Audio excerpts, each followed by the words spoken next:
PM કિસાનના આવનાર હપ્તામાં તમારું નામ છે કે નહીં, કઈ રીતે ચેક કરવું, ચાલો જાણીએ. તો સૌપ્રથમ તમે આ રીતે પેજ ઉપર જશો તો તમને બે ઓપ્શન જોવા મળશે, ઉપર અને નીચે આ રીતે નાવ યોર સ્ટેટસમાં.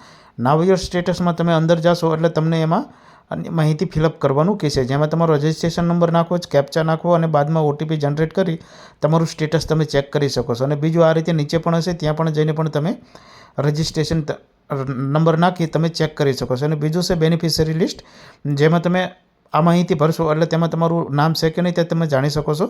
તો ચાલો આપણે માહિતી ભરીને જોઈએ. તો સૌપ્રથમ ગુજરાત સ્ટેટ સિલેક્ટ કરવાનું રહેશે, પછી આપણો જિલ્લો અને પછી બ્લોક એટલે કે આપણો જે તાલુકો હોય એ તાલુકાની માહિતી નાખવાની રહેશે, જે તમે લાઈવ જોઈ શકો છો. અને પછી આપણું જે ગામ હોય તે ગામનું નામ નાખવાનું રહેશે. ગામનું નામ નાખશો એટલે તેમાં નીચે લાભાર્થીઓની યાદી ગેટ રિપોર્ટમાં આપશો એટલે ખુલી જશે, જેમાં સૌપ્રથમ સિરિયલ નંબર આપેલો છે, પછી લાભાર્થીનું નામ આપેલું છે અને છેલ્લે મેલ ફિમેલ આપેલું હશે. અને તેમાં આગળ પેજ ઉપર જઈ અને તમે અગાઉ નામ જોઈ શકો છો. જો વિડીયો સારો લાગ્યો તો ચેનલ સબસ્ક્રાઈબ